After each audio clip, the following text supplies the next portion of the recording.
I want to welcome you to this plenary session entitled A Profession in Flux, Political Science Confronts a Changing World.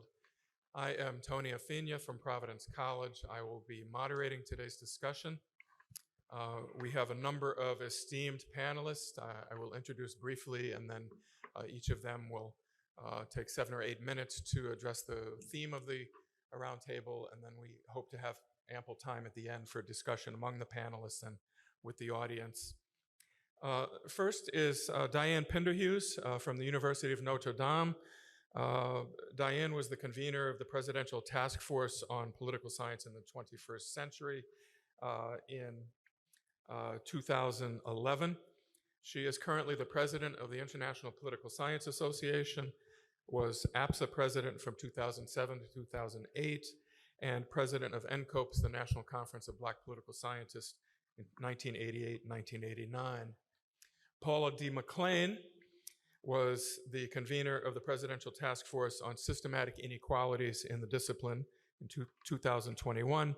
She was APSA president between 2019 and 2020. She's been the longtime director of the Ralph Bunche Summer Institute and is currently the dean of the graduate school at Duke University. No more? Paula McClain was recently the dean of the graduate school at Duke University. Congratulations. Congratulations, Paula. Lisa Garcia Bedolla at the University of California at Berkeley was a member of the 2011 Political Science in the 21st Century Task Force. She is currently the vice provost and dean of the graduate division at University of California, Berkeley. She is board chair for the Center for Community Change Action in Washington, D.C., and she served as a member of the APSA Council from 2017 to 2020. Michael Brintnall is very soon to be installed as the chair of the Board of Trustees at Montgomery College in Montgomery, Maryland. Michael was the executive director of the American Political Science Association from 2002 to 2013. He was previously the executive director of the National Association for Schools of Public Affairs and Administration. Did I get that right? Get all the A's right, Michael? Public Affairs Administration? Okay. And he is a fellow of the National Academy of Public Administration. Andrew Aoki from Augsburg College served as a member of the APSA Executive Council 2004 to 2006, was the co-founder of the Asian Pacific American Caucus in 1999, served on the Western Political Science Association Executive Council from 2016 to 2019, and is currently, was until recently a board member of the Minnesota Political Science Association. Janelle Wong from the University of Maryland was a member of the Systematic Inequalities Task Force in 2021. She is currently the director of Asian American Studies at the University of, she was the director of Asian American Studies at the University of Maryland from 2012 to 2017. Was previously the co-chair of the Asian Pacific American Caucus, 2005-2007, and was a board member of the Association for Asian American Studies from 2014 to 2017. I served as the treasurer and council member of the American Political Science Association from 2005 to 2007, served on the advisory board of the Centennial Center for Political Science and Public Affairs from 2018 to 2021, on the Western Political Science Association Executive Council from 2014 to 2016, and as a member of the APSA Committee on the Status of Latinas y Latinos from 1997 to 1999. As you can see, there are many years of service to the political science discipline and the Political Science Association represented on this panel. The purpose of this panel is to discuss these questions. Informed by the work of the Pinderhughes and McClain task forces, we will explore the institutional sociology, past, present, and future of the political science profession. How has the discipline been transformed or not in response to the rapidly evolving academic and professional environments, demographics, and methodological profiles of our scholarly community? And finally, what more must be done? Our first speaker will be Dianne Pinderhughes from Notre Dame.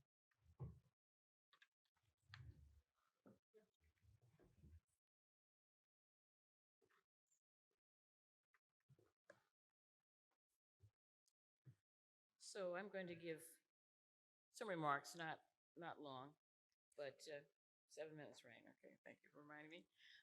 So I'm going to begin by giving you a little bit a formal introduction to the way in which the task force came into existence, evolved. The problem, and I'm using some text from the introduction, is political science position to embrace and incorporate the changing demographics, increasing multicultural diversity, and ever-growing disparities in the concentration of wealth present in many nation states. Can political science do so within its research, teaching, and professional development? These two questions were the focus of the work of the Task Force on Political Science in the 21st century. To answer these questions, the task force assessed the practice of political science to determine whether it is living up to its full potential as a scholarly discipline, to enrich the discourse, broaden the understanding, and model the behavior necessary to build strong nation states. In this rapidly changing world where population shifts and related issues regarding race, ethnicity, immigration, and equal opportunity structure some of the most significant conflicts affecting politics and policymaking. And that's the introduction to the 2011 task force. Now, let me say that we had a wonderful task force. The co-chairs were Luis Ricardo Fraga, who was then at the University of Washington. He's now my colleague at the University of Notre Dame. Terry Givens, who was then at the University of Texas at Austin, is now at McGill University. The staff, APSA's brilliant staffer who worked with us was Kimberly Mealy. The other members included Manny Avalos, David Coven, Fran Agopian, Lisa Garcia Bedolla, Juan Carlos Huerta, Vince Hutchings, Michael Jones Correa, Faye Corsmo from the NSF, Teku Lee, Mark Hugh Sawyer, and Sheree Wallace. Michael Brintnall was then executive director at the time. So, agenda setting. How did this come to be? I felt that political science needed a focus, and there needed to be an opportunity to address its character, its descriptive representation, and whether the discipline's ability to address the character of the work, its work, scholarly work, was honest and reflective of the society. What better time to do it than when you're president of the association? When the idea of the task force was first created by Theda Skocpol, her idea was that we not use it to look internally, but to use it to look externally to communicate with the public. I felt that it needed, the association needed to look at itself in order to make its ability, increase and enhance its ability to come into terms with the 21st century. So the areas of focus for the task force, focus on research, a focus on teaching and pedagogy, and then on access and inclusion. I would argue that the data we gathered is definitely worth examining, but as you'll note, there was lots of need for additional and more detailed information about the character of political scientists and the discipline, the kind of work they're doing, and the character of the work they're doing. I think we assumed that there was more data available and more easily available within the association than proved to be the case. We realized that Michael, who was executive director, was sitting behind his desk and was gathering that data himself individually, but really needed to be a different kind of a broader approach to the process. That was not a critique of Michael, it was just a recognition of the fact that a single person could not do all of that work. So our goals and findings, we included the assumption that we needed more data than we had. The specific recommendations, and this is a summary from the conclusion, we recommended the following. First, that there be baseline demographic longitudinal data of all political scientists in the profession. that data should be maintained to track changes in faculty by race, ethnicity, and gender. Although the current data that is then were extremely useful, it would be very beneficial if these data also included several individual and contextual variables, such as years in the profession, type of college or university, where the faculty member is currently. Political science in the 21st century employed previous employment history as a faculty member and when the faculty member secured tenure. That is, that information should be identified. A set of questions within the annual APSA departmental survey needs to be developed to collect specific data addressing issues of mentoring and professional development at the departmental level. A specific number of workshops on best practices for recruitment and retention, strategies of diverse faculty that are targeted specifically to department chairs needs to be developed.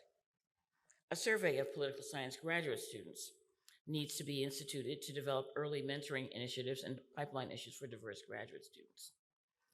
The possibility of either collaborating with a national survey or perhaps developing a similar survey that with outside funding the APSC would administer on a yearly basis needs to be explored.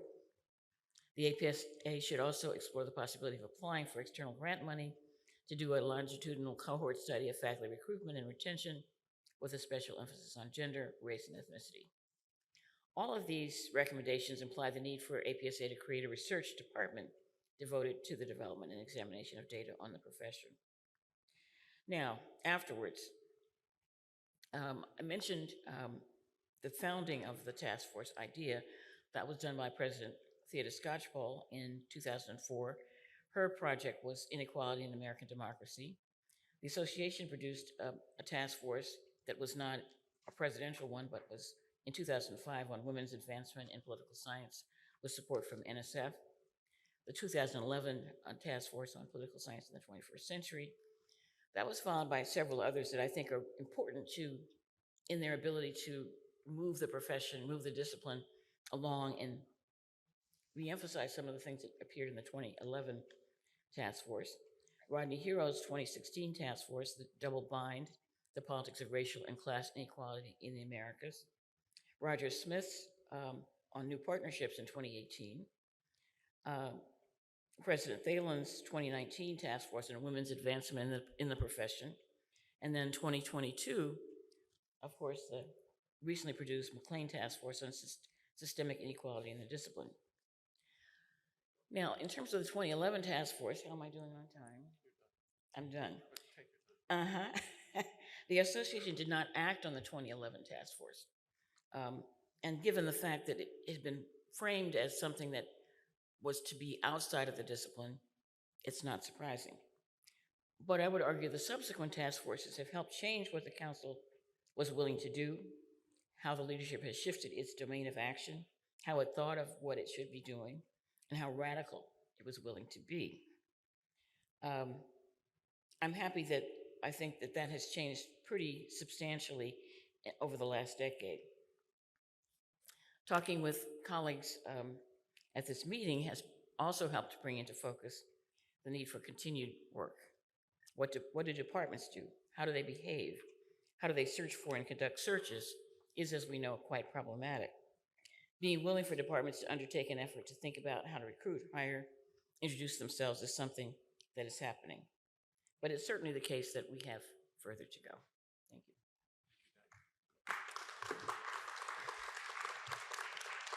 Thank you very much, Dianne. Next speaker is Paula D. McClain from Duke University. I spread out a little bit up here, so if you don't mind, I'm going to talk from my seat as opposed to lugging all of this stuff up with me and dropping some of it. Dianne's task force, as she mentioned, was on aspects of the discipline in terms of faculty, future conditions, and other things. The task force that I put together builds on Dianne's, but it looks at internally to the discipline. Now let me explain to you how I got to the task force topic of systemic inequalities. I served as dean of the graduate school for 10 years and 2.5 months. Who's counting, right?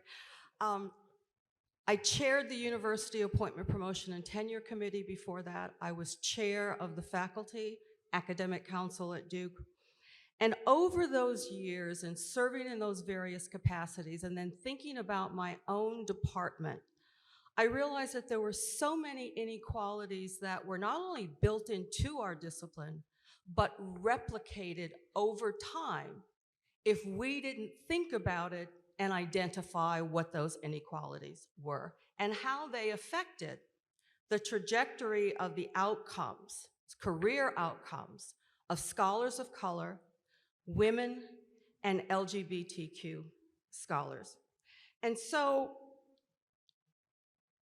the goals of my task force were, one, to examine the systemic inequalities that marginalize scholars within our community experience, to propose recommendations for ameliorating them, and particularly for APSA and for departments of political science across the country to use, and third, to develop a set of best practices that would bring about transformational change in those inequalities and thus move the discipline in a more open and accepting direction.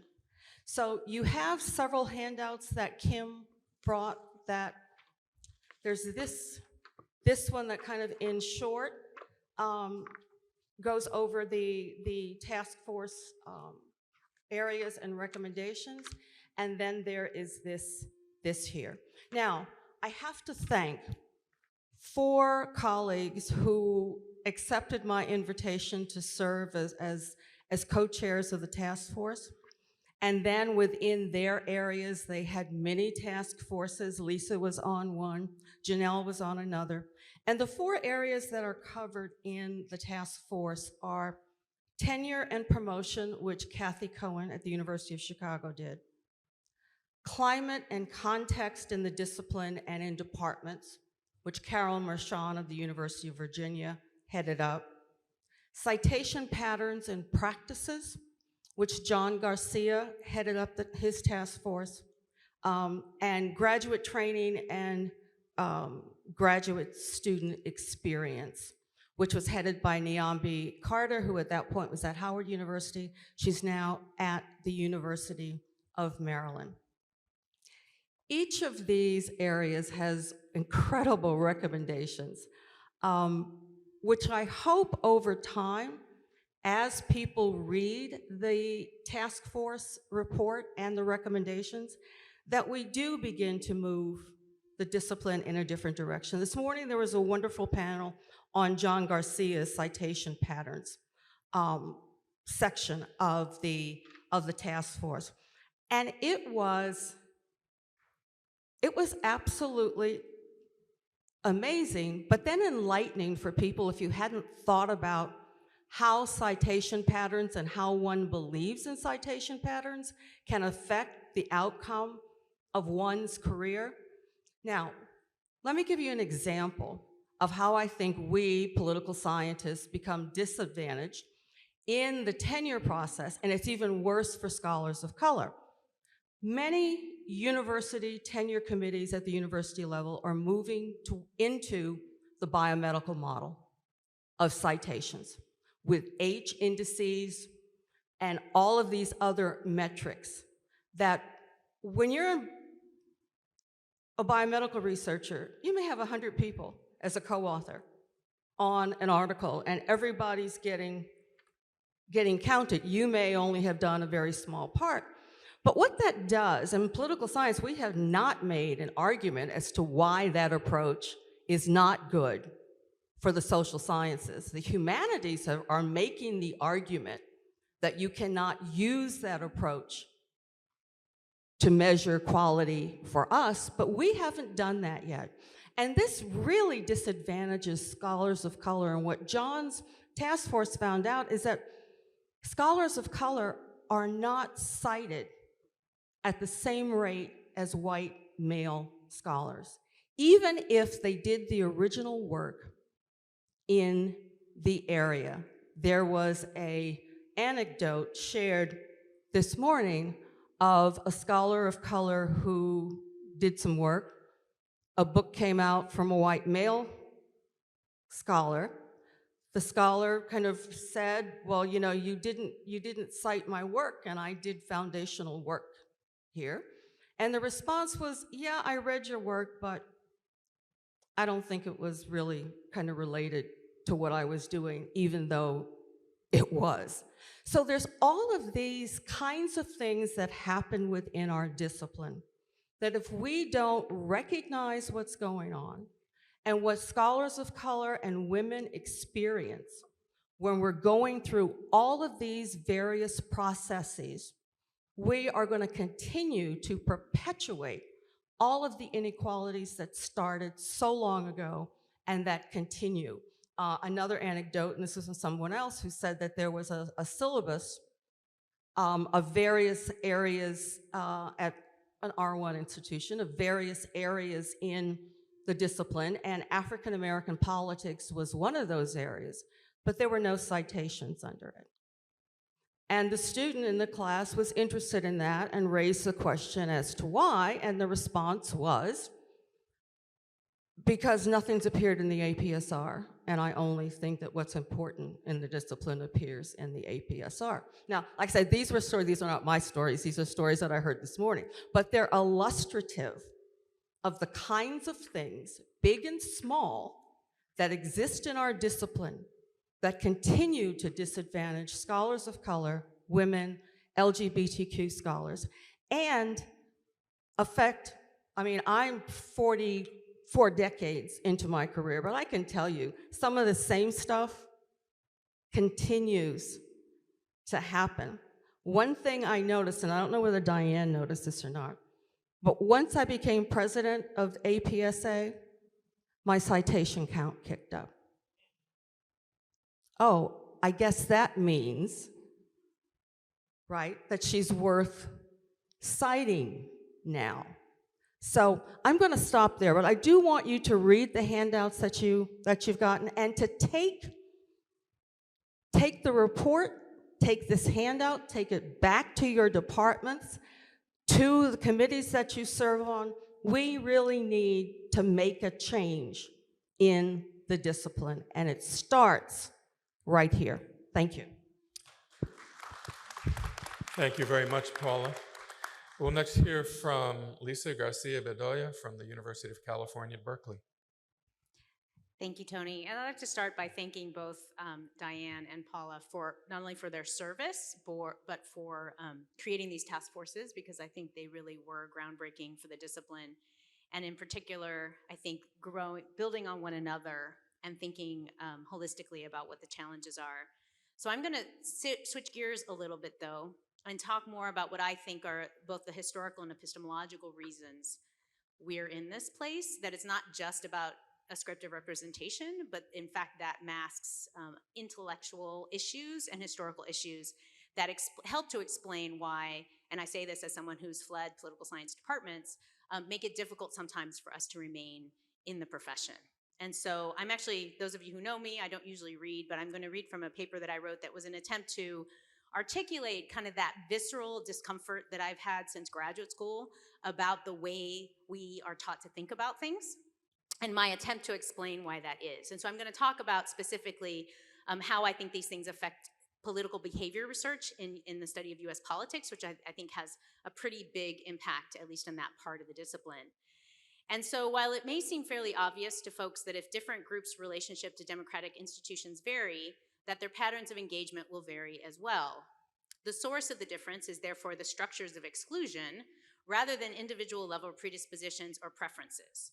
Yet the role that these differences in power and access play in American politics has rarely been considered within US political behavior research. Instead, scholarship is dominated by what I call colorblind pluralism, a pluralist view of the US political system that sees factors that affect a person's structural position in the United States, such as race, but not only race, as irrelevant to the workings of politics and/or political engagement. Considering the origins of political science as a discipline, this ontological willful blindness, as I call it, regarding race and its political effects on those racialized subjects is not so surprising. The founding of political science as a discipline coincided with the eugenics movement and the establishment of the United States as a colonial power. Those founding the field did not imagine that marginalized communities, be they Native Americans, African Americans, women, other minoritized groups, LGBTQ folks, or anyone else, would remain within US democracy. According to one of the field's founders, Charles Merriam, these were quote unquote barbaric races that would be quote swept aside in the face of natural progress. Or they would be expected not to matter much to democratic practice since they were officially or practically disenfranchised and therefore unlikely to have any significant influence on political outcomes.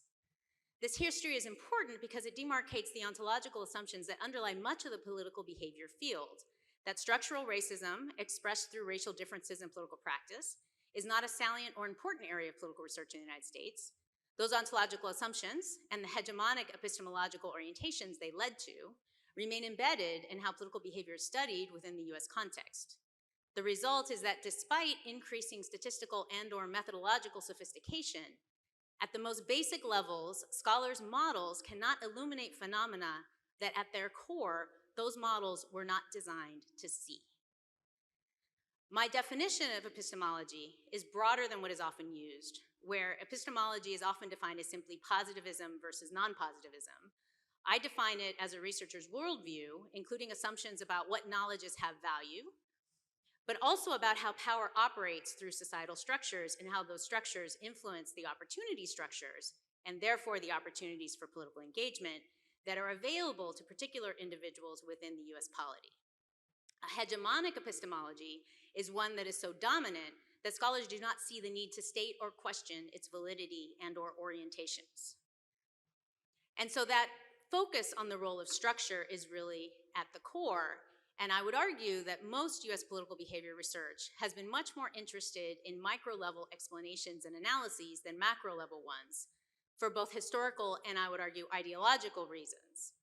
Again, given the history of the discipline, this should not be so surprising.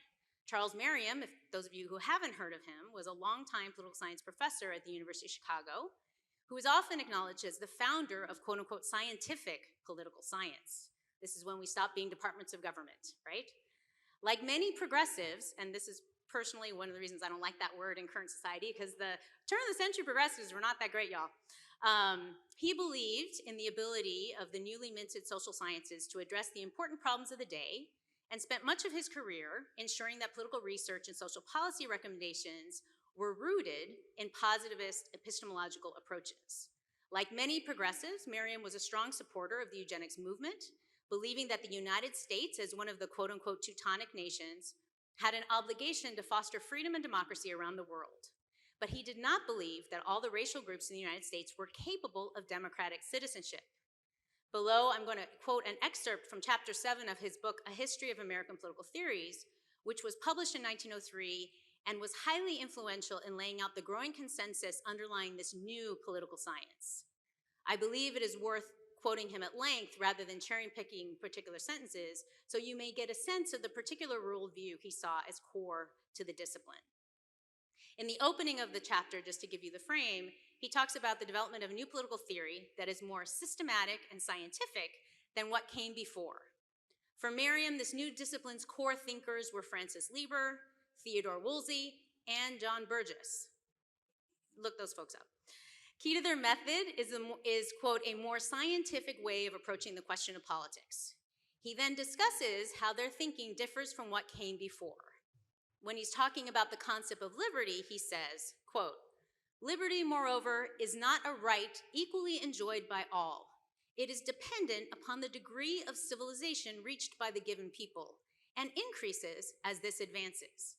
The idea that liberty is a natural right is abandoned, he says, by the new political science that Burgess is laying out. And, back to quoting, and the inseparable connection between political liberty and political capacity is strongly emphasized. After an examination of the principle of nationality and the characteristic qualities of various nations or races, the conclusion is drawn that the Teutonic nations are particularly endowed with political capacity. Their mission in the world is the political civilization of mankind. From this, as a premise, are deduced further conclusions of the utmost importance. The first of these is that in a state composed of several nationalities, The Teutonic element should never surrender the balance of power to the others. Another is that the Teutonic race can never regard the exercise of political power as a right of man, but it must always be their policy to condition the exercise of political rights on the possession of political capacity. A final conclusion is that the Teutonic races must civilize the politically uncivilized. They must have a colonial policy. Barbaric races, if incapable, may be swept away, and such action violates no rights of these populations which are not petty and trifling in comparison with its transcendent right and duty to establish political and legal order everywhere. On the same principle, interference with the affairs of states not wholly barbaric, but nevertheless incapable of effecting political organization for themselves, is fully justified. Jurisdiction may be assumed over such a state, and political civilization worked out for those who were unable to accomplish this unaided. The propaganda of political civilization, it is asserted, is not only the right and privilege, but the mission and duty, the very highest obligation incumbent on the Teutonic races, including the United States. Such action is not unwarrantable or unjustifiable interference with the affairs of those who should rightly be left unmolested, but is the performance of the part marked out for the Teutonic nations in the world's development. I would just like to note that we've got a Puerto Rican and a Cuban on this stage, both of whom's lives and family trajectories were directly affected by that and that justification of US imperialism. I'm not arguing that scholars are currently studying political behavior, believe in eugenics and the superiority of the Teutonic races. But we need to remember that the rise of statistics as a social science tool coincided with and was supported by the eugenics movement. Given eugenicists' focus on the white race, the lack of a need to see non-white populations within the construction of the research design remained in practice. I would argue that after World War II, the field moved from an acceptance of the existing racial order as quote-unquote natural to a blindness to its structural impact. The ontological roots may be different, but the epistemological and empirical outcomes are the same. Because during that time, there's been no significant questioning of the value and or usefulness of the tools within the context of studying structural racism, the biases imputed by the founders remained and became hegemonic through continued practice. I would say another example, how am I on time? I'm out of time, okay. Just quickly, if you look at the American voter, again, one could argue one of the foundational texts in the study of US politics. They're looking at the 1956 presidential election, and they're basically saying that Black people weren't voting, and they're really not sure why that was. No discussion of what was actually happening in the South at the time and the real political violence that came after Brown. And so this idea that somehow political behavior or political activity is an individual choice is still embedded in how we construct our models, how we do our work, and how we go about explaining things in the world. And so I would just close by saying that I believe that we should be doing work that actually thinks about democracy and tries to make our democracy more relevant to the people for whom it is supposed to serve. And that if you say that normative concerns shouldn't be part of what we do, I would point out that climate scientists don't question whether saving the planet is a good thing. Cancer researchers don't see getting rid of cancer as an open empirical question. Why do we believe that improving and supporting democracy and advancing equity is somehow beyond the scope of what we should believe or what we should do, or makes us unscientific? So our country is facing grave challenges. We need to do a better job of providing the evidence base needed to address them. Thank you, Lisa. Next, we'll hear from Michael Brintnall from Montgomery College. Is this working? I want to thank Dr. McClain, Dr. Pinderhughes for their leadership on these task forces, but really everyone on this panel have been real leaders in moving political science and the discipline forward, and it's really a treat and an honor to be here with them. You may find it strange to have a presentation about community colleges on a panel about the discipline that isn't simply about teaching. And in fact, it's important that we start to have these conversations, and I want to talk about a couple of areas where we might start to show what has really been a neglected relevance between the work that occurs in community colleges and the work that the discipline and other academic higher education institutions do. There's not a hard and fast line between community colleges and other higher education institutions in their work in political science at all, and I'm going to mention some things and you'll say, oh yeah, my institution does that, or I know that that other one does, but the important thing is to think about the reasons and what the connections are and what we can do to build from that. Common elements that I am talking about are institutions where political science are teaching that are open access to their own community. We've had a long history of institutions like this. We have less of it outside of now the community college world, that are focused on post-secondary education and learning. I'm going to build on these as to how we can use these to understand ways to strengthen understanding, how we want to move the discipline forward to deal with this world in flux. And institutions where there is a sense of intentionality of outcomes when we think about our students. This is another way of saying what John Ishiyama in his presidential address last night said about political science, where we need to ask ourselves, what is political science for? It's not just what does political science do, what does it teach you, but what is it for? Where is it meant to get us? When we're thinking about our students, we want to be thinking, where does it move them in their lives? And this is a focus that has become prominent now in community colleges, to think not just about completion, how do students complete our programs, and that's a struggle, that's an issue in community colleges for sure, but post-completion success.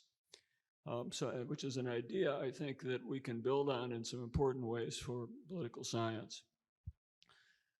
Talking about my experience at Montgomery College and Montgomery County, just outside of Washington, D.C., we have 40,000 students annually, about half of those in the credit programs and about half that are doing workforce development or other initiatives. 1/4 of the students receive Pell Grants. 79% are students of color. 155 countries are represented. The annual tuition is $5,300. I'm sorry, everybody else out there. And the teaching load, I'm not sorry, you'll be sorry to hear this, the teaching load is 30 credit hours per year. So we have a lot of variables that are very complex to work with, but the critical thing is that this is what everybody thinks of as the bedroom suburb of Washington, D.C. business and government community. And in fact, the narrative just does not fit the world in flux. The county itself is incredibly different and the educational challenges are quite different. So I want to mention two areas where we might want to think about what community colleges are doing that can be constructive to political science. And one area is where political science, I think, needs to start to try to be more constructive for community college faculty in political science. We focus on hard-to-reach students. These are students that may not have ever thought about going to college. They're students that maybe occurred to them, but they've got incredible financial obligations and family obligations. You understand this picture, and you can do that. The way to reach, a core way to reach hard-to-reach students is through a sense of pathways, not through a sense of bringing them in their door and doing something and sending them out the door, but engaging on their educational pathway from as early as we can possibly engage all the way through to wherever they reach post-completion success. Not just wishing that others work on this pathway to hand them to us, but actually doing the work. So we have academic advisors that go into the middle schools to start to identify students, stay with those students through high school, stay with them through Montgomery College, and then stay with them as they move through to four-year institutions, if that's the direction that makes sense for them and that they wish to go. My point, and we could talk about this, could be talked about in length, but I just want to plant the seed. These are students, often first-generation students whose parents have never gone to, students of color, immigrants, students not born in this country, some undocumented. These are the people we need in the professoriate. And if we're going to get people in the professoriate, undocumented first-generation professors in higher ed, we need to build on this pathway concept from the beginning. Community college faculty can be charged, can be encouraged to start to make this identification process early if they can also then be prompted to make connections to the BA level institution faculty that can carry on this pathway and move on towards the professoriate. So I want to just suggest this as a challenge for starting to think about how the discipline can start to engage on this otherwise community college-wide path of pathways. A second area that I want to talk about just very briefly is we need, and this is something the discipline needs to lead, is to begin to think about the scholarly role of community college faculty. We spend a lot of time, and John Ishiyama talked about this in his presidential address, about realizing the fact that scholars do need to focus on their teaching, that scholarship and teaching come together. Well, teaching also needs to focus on its scholarship. And this is not happening in community colleges, and it's essential that it does. And you can imagine all of the difficulties and obstacles to making this happen. Community college trustees, as much as one of them, who is, by the way, speaking for himself and not for his institution, would wish this to happen, community college trustees are not going to say, no, we want more research from our faculty. It needs to come out of the discipline. Long arguments about why it's important, but to put it simply, as John Ishiyama said last night, teaching and scholarship are both part of the job. We need to think of what the framing of scholarship would look like that's appropriate for faculty in the teaching situations that I just described. And one of these areas to consider is the notion of community engaged scholarship. It builds on the Carnegie new ideas behind the new Carnegie classification of community engaged institutions. But scholarship that is recognized by the discipline, that's promoted by the discipline, that's facilitated through network building within the discipline, that's aided by resource development that the discipline calls for to get to community college faculty doing the kind of research that might involve work with their students, that might involve connecting with local NGO institutions and the like. So I would leave you in this context thinking about a profession in flux and how it deals with some of the issues I'm addressing as really three things. One, consideration of community colleges as an active part of the discipline and their engagement in all of the task forces and all of the other processes to go forward. And there was, in fact, in both of these task forces, recognition of community colleges faculty, but there weren't any community college faculty on the task forces, if I'm not mistaken. The discipline, the association is moving aggressively in this direction, and I'm proud of it, but we need to do more. Second, to embellish the idea of community college faculty as partners in a pathway process with other political scientists to move students from the earliest point we can in their schooling through to ideally the professoriate for those that where that works out and makes sense. And third, redefining what community college scholarship is in a way that is community engaged and starts then to tie back to some of these kinds of questions that Lisa Garcia-Bedolla identified for us at the critical levels. So thank you. Thank you, Michael. We'll next hear from Andrew Aoki at Augsburg College.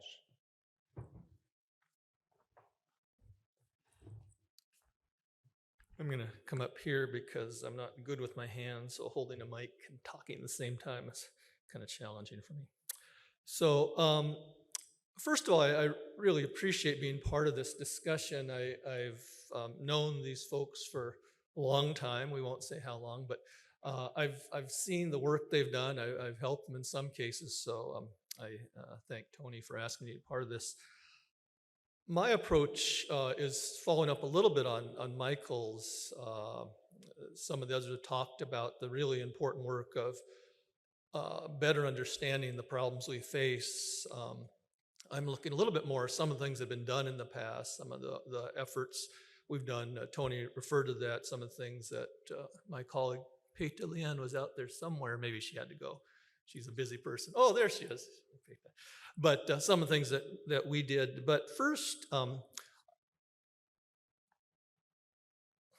wanted to step back. Sorry about that. Wanted to step back and look more broadly at an interesting development, I think it was about 4 decades ago, when the APSA Council decided to really set in motion a process to change the way the conference was organized, and in my mind, really turned it over more to the membership or groups of the membership. And I've always found that to be interesting to see how that structural change did create openings, as Paula and Dianne and others said, not enough, obviously, but created openings which led to things like this today, this roundtable we're having today. What it did, as many of you know, is it said the majority of the panels will be determined by divisions, generally tied to organized sections.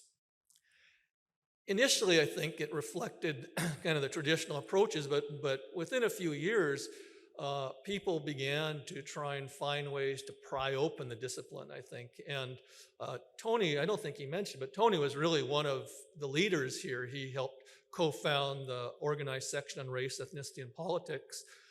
And it brought a lot of us together. It helped, I think, give young scholars a place. And so these structural changes, I think, have had some impact, although as others said, there's still much more work to be done. The one way I describe it to grad students today, I meet grad students who say, well, I do REP, that's what I'm interested in. And I tell them, you know, when I was a grad student, dating myself a little bit, if I said that, people wouldn't know what I was talking about. I mean, REP wasn't a thing when I was a grad student. There are a lot of reasons it's become a thing, but I think part of it is these structural changes allowed people like Tony and others to really work to pry the discipline, as I see it, open a little bit wider.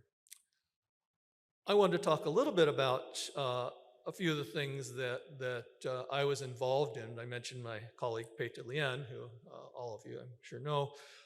We started, I guess it was 1999, you said, Tony. We created the Asian Pacific American Caucus, a related group. We were inspired really by Latino Caucus and the things they'd been doing, and we're looking for ways we could create more openings and possibly somewhat more hospitable settings for, as another colleague and I said, scholars with different faces. And so we did that. We've been operating now for 20 some years, I guess.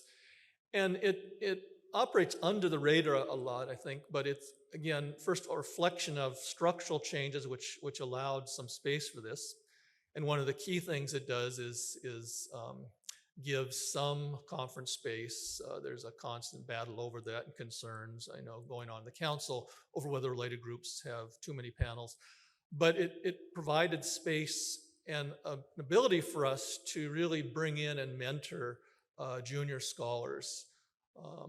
We certainly have had grad students, new assistant professors say that kind of space was really a welcome one, a very helpful one, and a supportive one. So these kinds of changes dating back at least 4 decades, that is changing the structure, I think, are some ways of progressing along, of course, with the really good work that my colleagues up here are doing. And that brings me to a last set of points I wanted to mention quickly. I think, and everyone knows that not just the discipline, but higher education is facing big challenges. Just to mention a couple, obviously higher education itself is under assault. I am from Minnesota, if anyone wonders, where's Augsburg University? Mine is in Minnesota. And I'll have to admit, and I don't want to make anyone feel bad, but I just these days say, thank God I'm in Minnesota, because the kinds of things I hear colleagues facing in other states with higher education, to me, it's just astonishing. I honestly couldn't have dreamt of that. But that's a serious challenge, and we need to think about that. Another challenge, and Janelle said I shouldn't talk about this too much, so I won't say too much, but obviously, as related to that, as the ecosystem of higher education is changing, it's getting more challenging for new scholars to find jobs, to put it bluntly. In fact, when we circulated publicity about this panel, I think we got a couple comments somewhat to that effect. And that gets me to my school. In our entering class this fall, about 70% of our students were BIPOC. It's been notching up, but that's not unusual. And what strikes me when I talk to them, at least the ones interested in political science, they have an interest, but they're interested not in terms of publications and what we might think of the traditional scholarly career, but they're interested because they want to change the world. They think political science is a way of doing it. And then some of them think law school is a way of doing it too. And some of the folks here talked about how we need to think about that more, how we can address that, because we've got people interested in the discipline, but they're not interested because of the kinds of metrics they can rack up at some point for their publications. They're interested, they tell me, because they want to help their communities, because they've seen what their parents, their friends have gone through, and they want to see how they can change things. And so I'm hoping that the kinds of things that were done 40 years of these structural changes, opening spaces, we can still figure out more ways to do that, because we have people who are interested and interested for the right reasons. But as my colleagues have said, we face a lot of challenges trying to figure out how to help them do what they want to do. Thank you.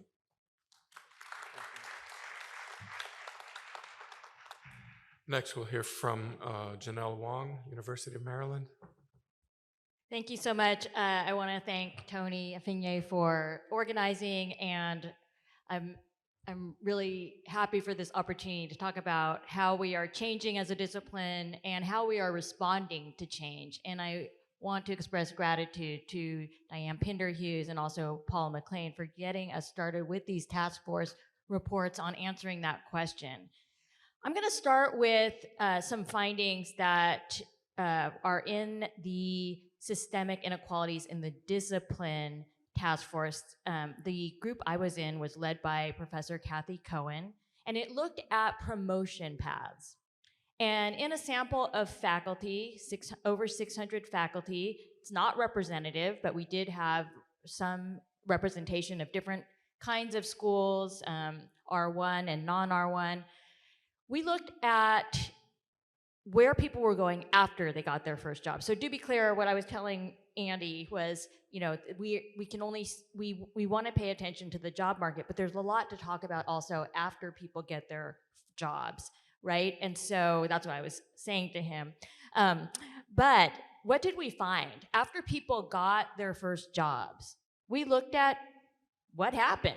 Did they go on to another institution? Did they get tenure? Did they go to a non-tenure track? And the finding that really struck me is that when we looked, and of course this is not completely representative, but almost 25% of Black faculty were not in the profession. We looked at them at the beginning of their careers, and then when we looked later, 25% were no longer teaching in political science, or we could not find them. I can talk about the methods later. And this was there was an even more serious statistic. 30% of Black men had left academics.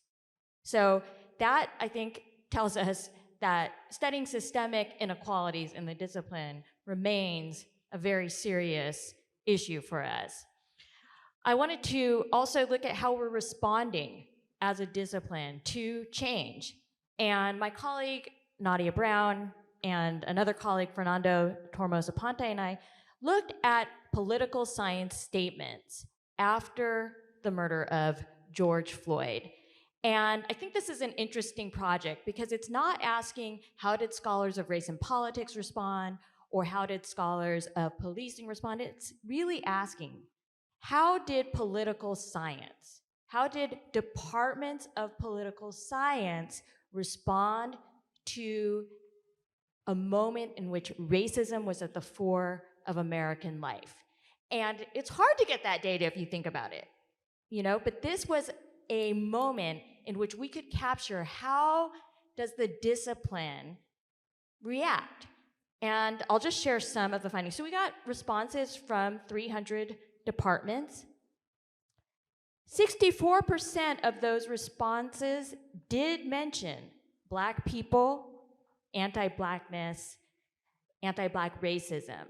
But about a third did not mention the word Black, Blackness, Black people. So that's starting to tell you something. you could see that in maybe a positive way, or also where are people not willing to go. 15% of department statements included some mention of systemic or structural racism. 54% mentioned diversity.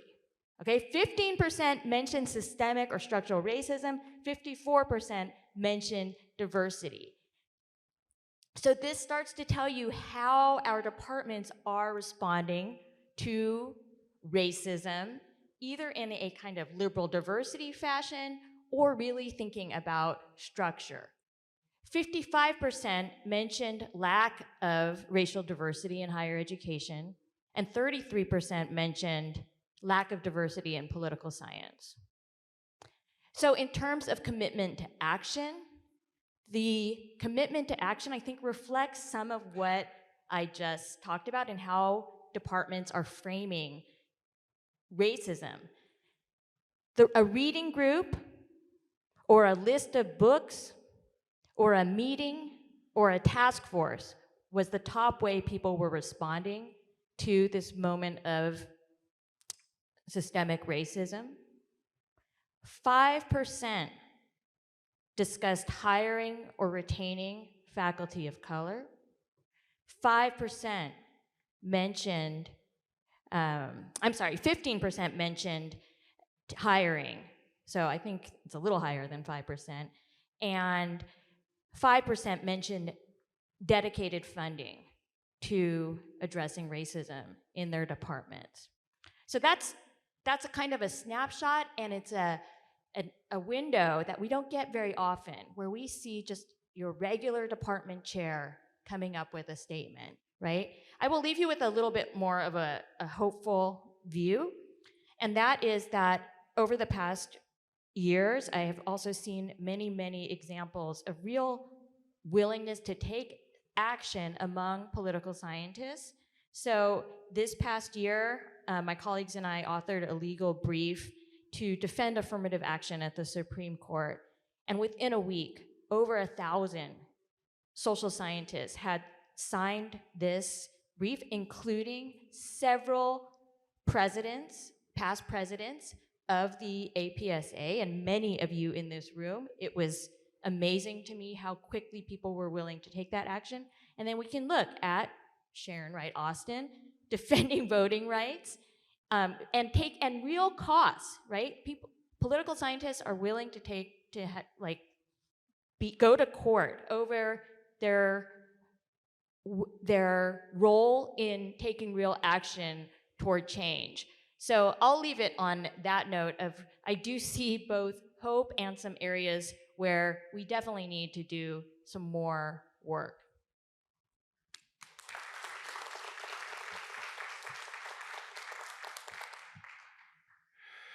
Thank you very much, Janelle. I'm sorry, there's Janelle. And there's me. First, I want to acknowledge that the inspiration for this roundtable came from John Ishiyama with the full support of our program co-chairs, Sherry Wallace and Petalian. So I want to thank them for that.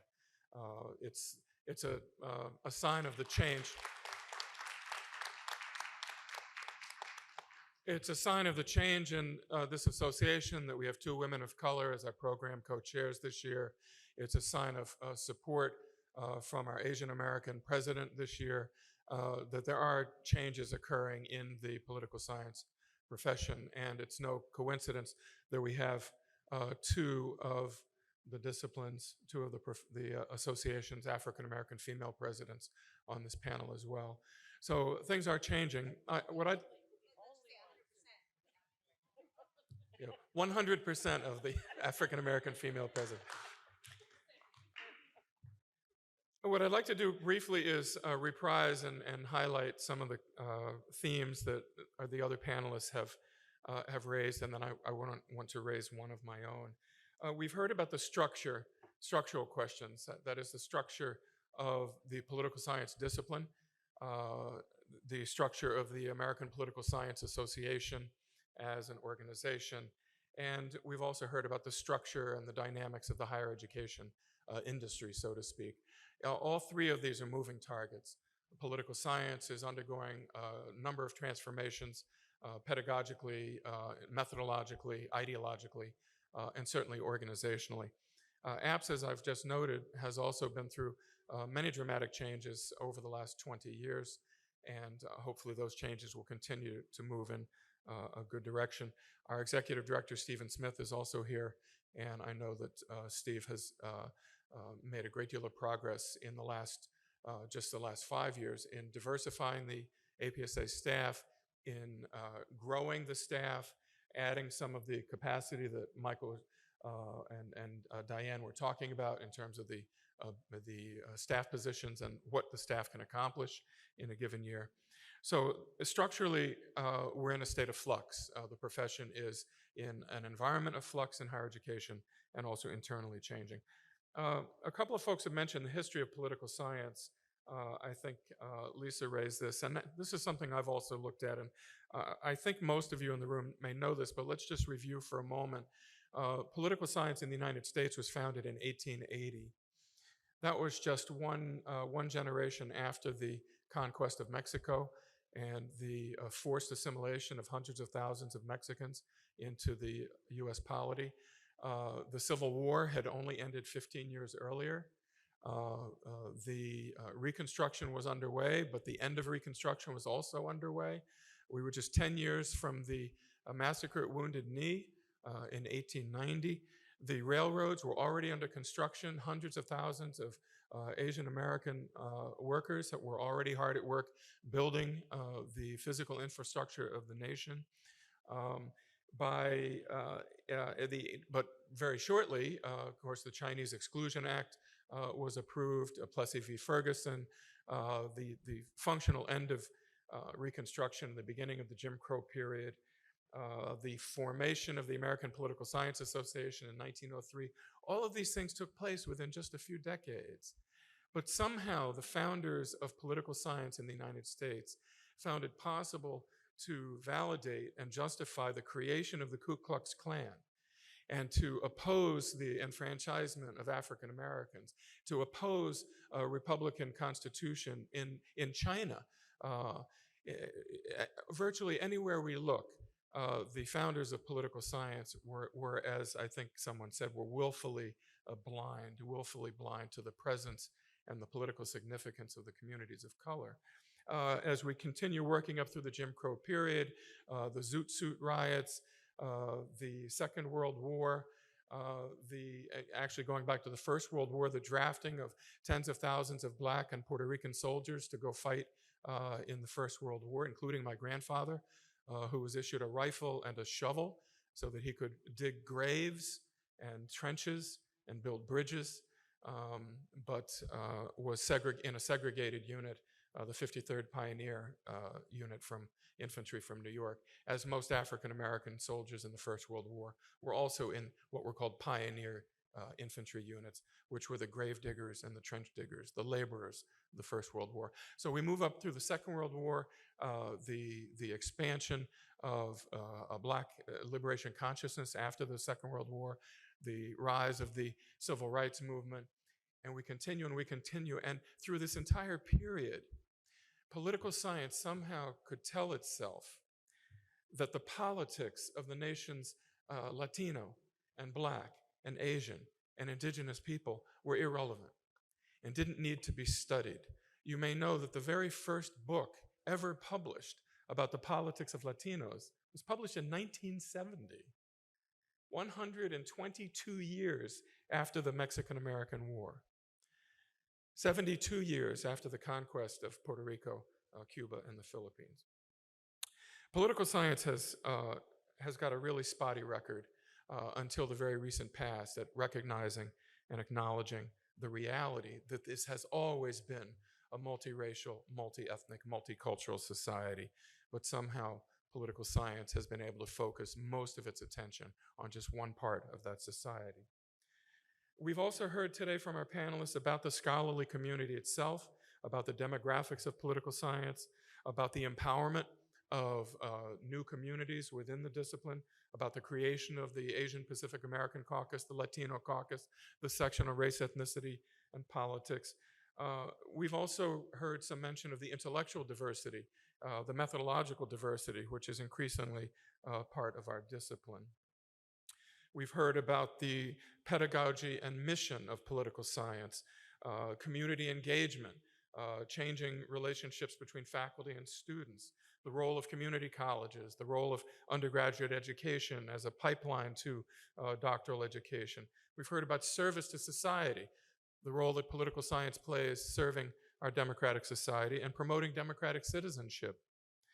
We've also heard briefly mention of departments, and I want to end my comments with another issue that I think bears mentioning in this discussion of the profession in flux, and that is the role of our academic departments, these semi-autonomous entities, these semi-autonomous power centers in all of our universities, which are sites of innovation, they're sites of creativity and pedagogical change.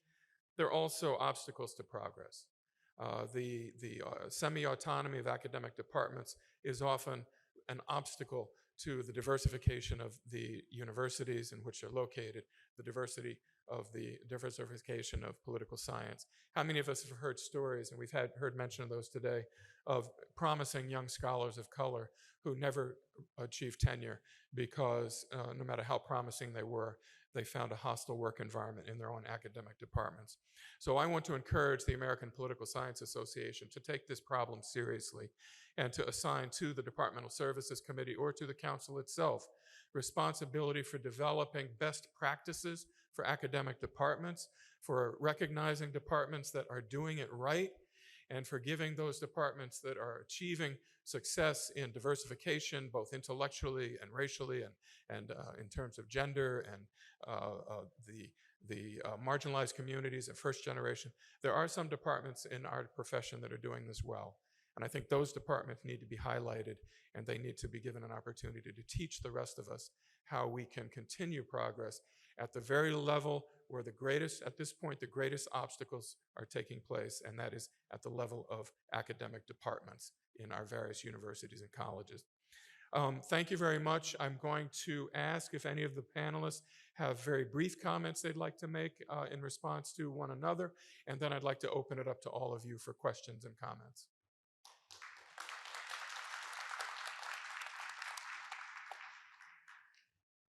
I don't see any panelists raising their hands or jumping out of their chairs, so let's open it up to all of you.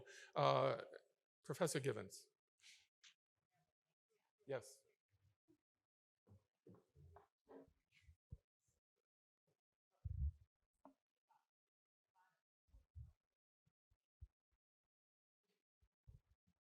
Okay. Okay, better. You can hear me. So first of all, thank you. And I remember that phone call from Dianne Pinderhughes when she asked me to be part of her. It took a few years to get that one done. But I have a few comments. One is I've been working a lot on these issues, and I want to, since we are in Canada, I want to mention what I've been doing here in Canada, because Canada is pretty far behind on these issues. And since we're here in Montreal, I think it's important that we talk about how these issues are playing out here in this country. At a broader level, out of about a little more than 100 institutions, there are currently only 2 Black presidents of universities in Canada. 3 years ago, in 2019, my own institution, McGill University, only had 8 Black faculty. They're now up to 35, including 3 in my own political science department, myself included. And so there's a lot of work to do here in Canada. But I love what you said, Tony, about developing some best practices around this. And I've been doing some bopping around and talking, because of my book, Radical Empathy, I've been talking to a lot of folks in higher ed about these topics. I've also written a bunch of columns inside higher ed, about these issues. And I think we do need to get to the point where we create a community of practice, where we talk to each other about best practices. I'm trying to do this actually right now here in Canada, but also to try and spread the word more broadly. But one of the things I want to emphasize is that we all do this work, but we don't get compensated for it. We don't get compensated in terms of, even service for our own departments. And so I would add to everything you have said is that if we don't start doing some form of compensation for those of us who are doing this work, it's very impactful on our careers. It's impactful on our personal lives, and departments need to acknowledge it. As a profession and an association, we need to acknowledge it. And so I hope that, yes, we need to ask people to help and do this work, but we can't do it without providing some form of compensation. So thank you.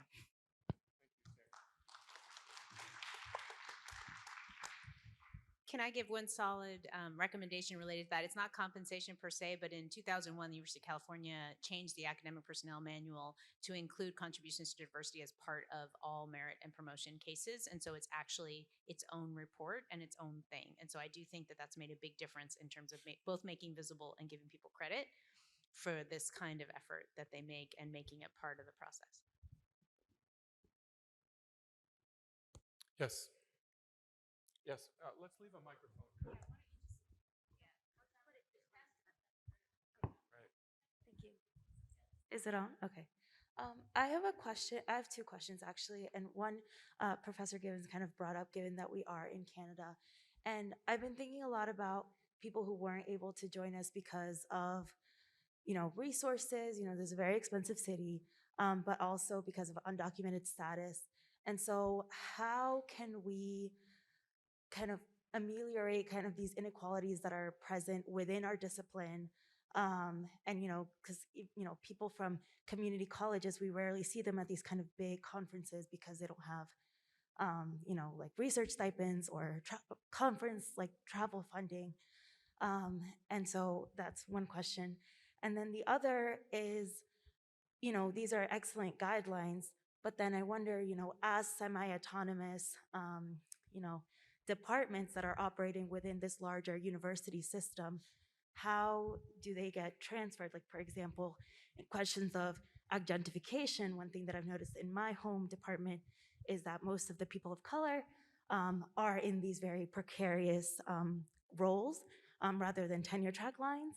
And so, it's an increase in diversity, but it's a very not permanent kind of change.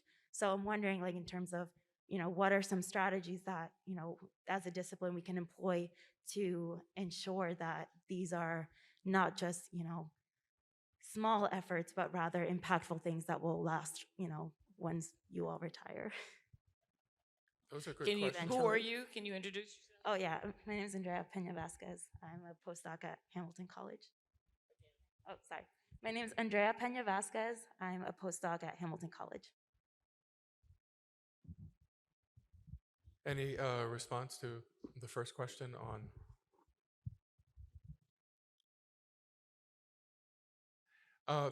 Those are two important questions, and as you can see, we don't have a lot of answers to either one of them.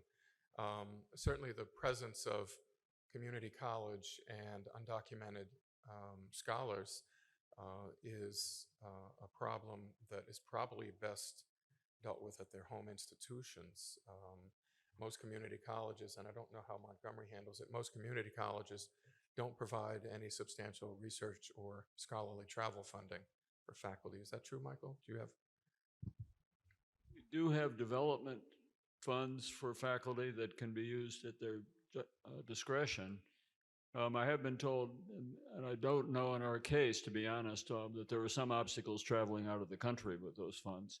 But we also match it. We are all publicly funded, but we also match it with a very active private foundation. And there are pools of resources to support undocumented students because we can't, some of the limitations that we can do on public money. So it really does take a broad community commitment, not just an institutional commitment. Right. That may not be something the association can address. Well, Lisa? I do want to lift up, though, because what I heard you saying, Andrea, was the decision to come to Canada meant knowing that there are certain people who just could not come, regardless of their personal preferences. And so the decision not to be hybrid and allow those folks to come, and we can add immunocompromised people and other kinds of folks, right, does signal something for the association. So I think Okay. that's a point well made, and I just think it needs to be lifted up. And I'll just say that I appreciate your point about the concentration or the overrepresentation of people of color in non-tenure track positions, and what can we do about it? I mean, there are some models that are not as widely adopted as we need them to be, which is the presidential postdoc models, where a postdoc then moves to, has the opportunity to become a tenure track position. We sometimes have these postdocs that don't lead to a tenured position, right? And I think we need to, as in our institutions, fight more for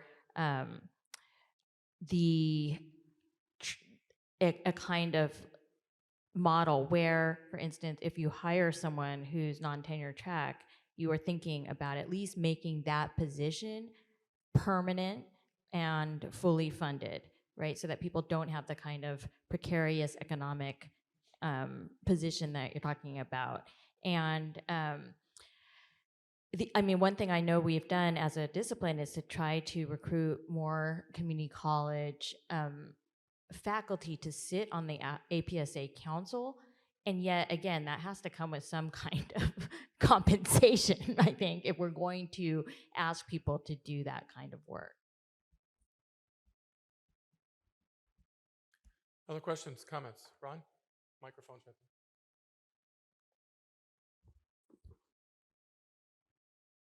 Is this on?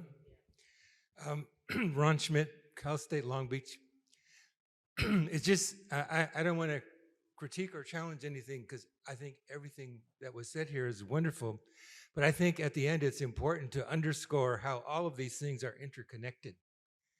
And we need to recognize what a big challenge that is.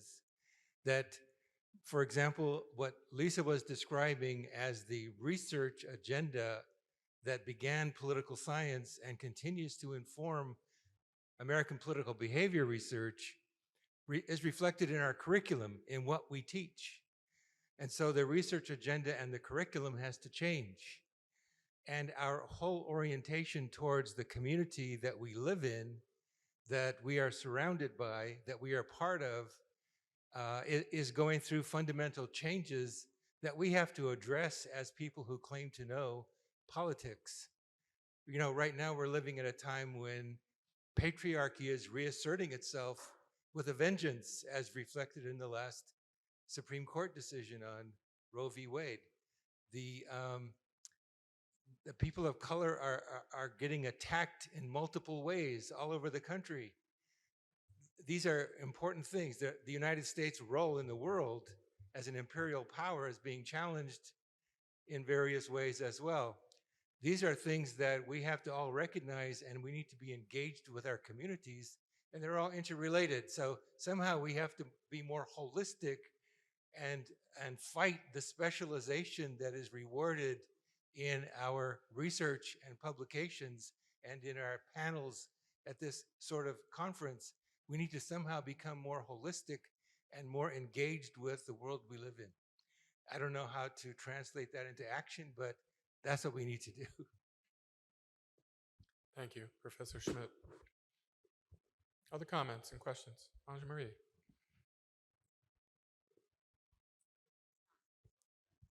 Hi, I'm Ange-Marie Hancock, USC, soon to be of Ohio State. I wanted to build on what you were just saying, Ron, and tie it to something, Andy, you mentioned earlier about having students who want to change the world. Like, I literally just on Tuesday had a conversation with one of my Latina grad students who is MAing out because she's like, I want to study missing and murdered women in Mexico, but there are missing and murdered women in Mexico, and I can have a greater impact not getting a PhD, right? Like going into a human rights organization. And so I wanted to ask the panel, but also the audience about how do we change our graduate student training models, right? Both to recognize the academic job market and the ways in which that is shifting and changing to precarious labor, and also that even if you get that first job, it doesn't guarantee you will have a job for life down the line. And also the very real need to change the world, right? That there are missing and murdered women in Mexico every single day. And so I just wanted to hear whether it was the task force that, you know, Nyambi shared or other ways of thinking about how we are training our doctoral students to help them kind of meet that need, but also recognize as scholars, there may be a different place for them in the movement ecosystem. Yeah,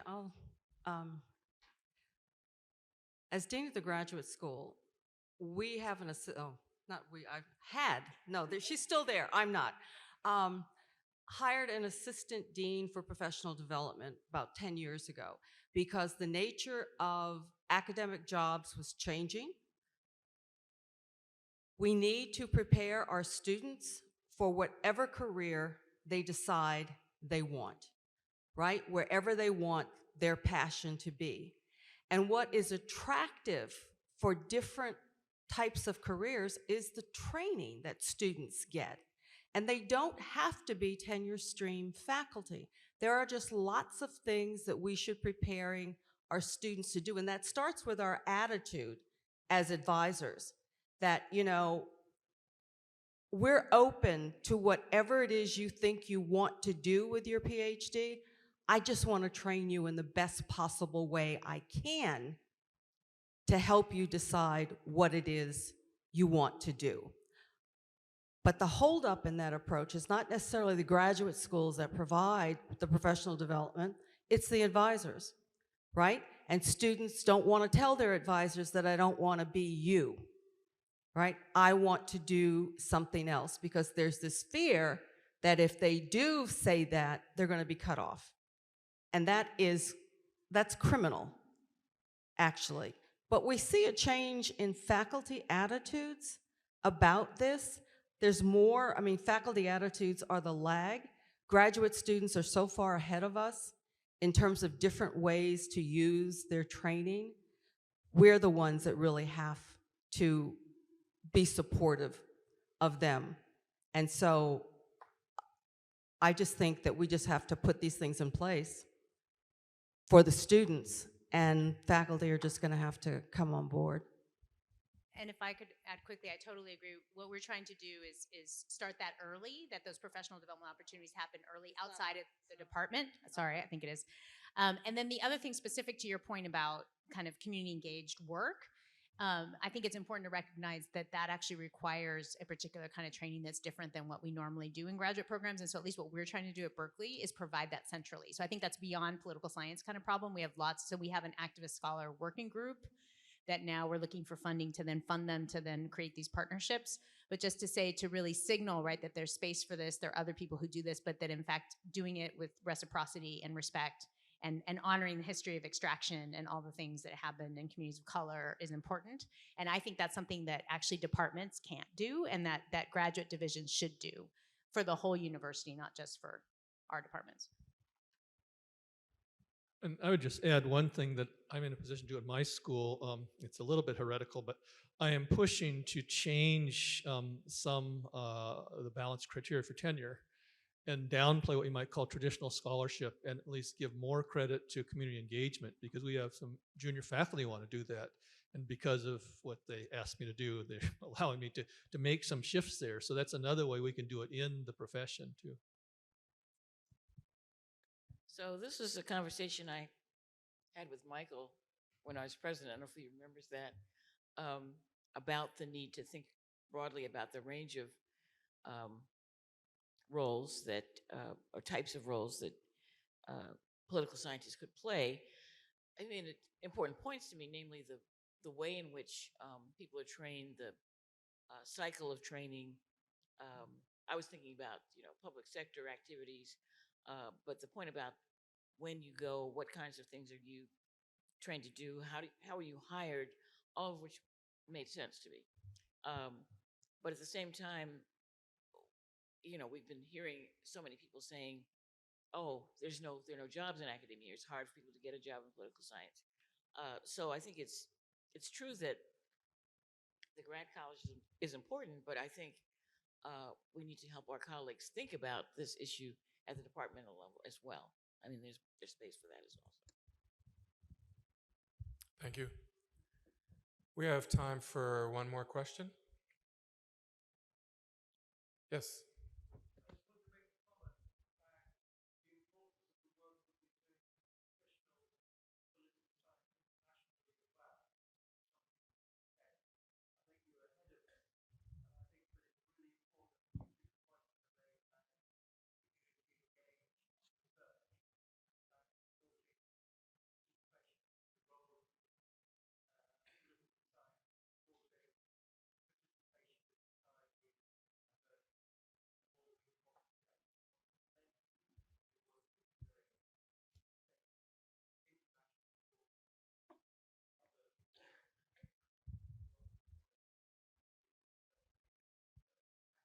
Thank you. Thank you so much. And so let me make one comment. The International Political Science Association is meeting in Buenos Aires, Argentina in July of this year. July of 2023. This year's already passed for July. And the website will go up on September 20th to start accepting applications for papers and proposals for panels as well.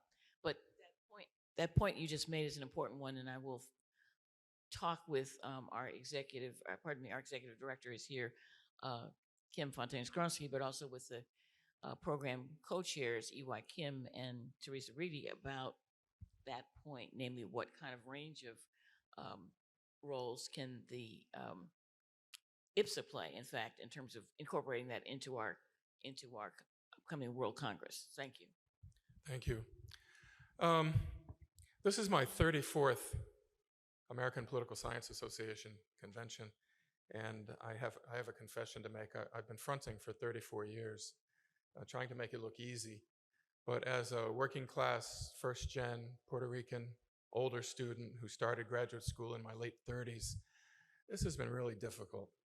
And I want to thank each and every member of this panel. You all have really made it possible for me and for many others to stay in this discipline and as best we can to thrive. Janelle and Andy, I've worked with you in APAC for a long time.